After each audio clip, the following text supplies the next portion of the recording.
Jean-François, j'ai envie de dire, comme dit l'adage, dominer n'est pas gagné. Dominer n'est pas gagné, et puis moi je suis déçu très franchement parce que je pense qu'en première période on a fait 10 bonnes minutes.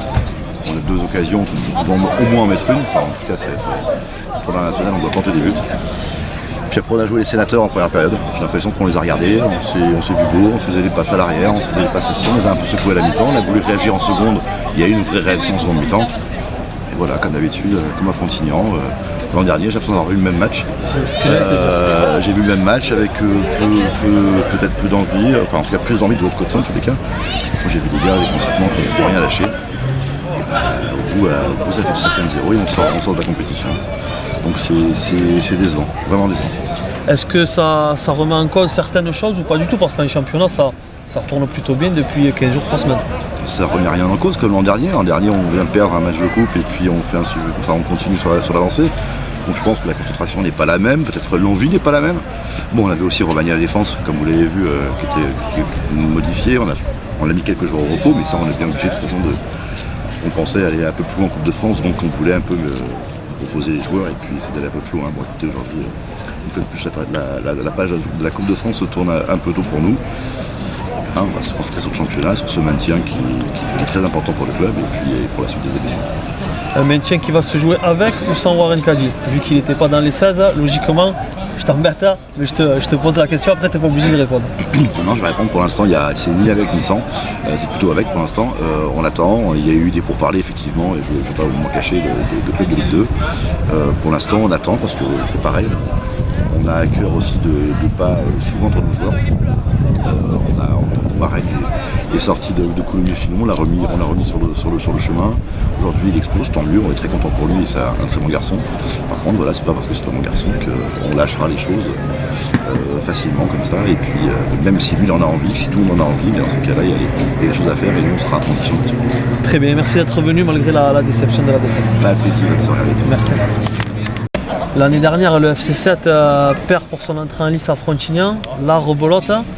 Et j'ai envie de dire que sur la physionomie, les 2 rencontres sont assez proches. Qu'est-ce que tu en penses toi?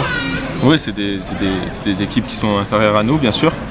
Que ce soit Frontignan qui était 2 divisions en dessous et maintenant Beaucaire, pareil 2 divisions en dessous. Mais bon, l'année dernière, ce qui nous a fait du bien, c'est qu'on s'est monté à la fin de l'année. Maintenant, on va se concentrer sur le championnat, même si ça va être compliqué. Pour se cacher, ouais.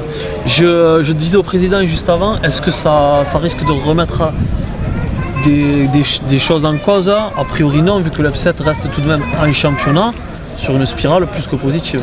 Oui, c'est vrai qu'en ce moment on est vraiment bien en championnat. On est sur une victoire surtout contre Bourg. Je pense qu'il ne faut pas que ça nous trotte beaucoup dans la tête, parce que sinon on va se poser des questions pour rien et ça va nous porter préjudice pour le cours de la saison. Et Ryan, pour terminer, même si on a perdu sur une note un peu plus rigolote, je t'ai vu que juste avant tu as été interviewé par Total Sport Media, tu t'es recoiffé juste avant. Ouais, est-ce que c'est important toujours l'apparence Non, c'est pour moi. Je t'allume. Merci beaucoup. Merci à toi. Merci. Quelle ne fut pas ma surprise en arrivant au stade de retrouver Momo Beniachou. D'ailleurs, je t'ai appelé direct, tu étais venu me saluer. Donc Momo, je sais que toi tu es vraiment duel, tout ça. Toujours. Donc ouais. Qu'est-ce que tu deviens depuis? Alors qu'est-ce que je deviens? Alors je suis recruteur pour Nîmes Olympique.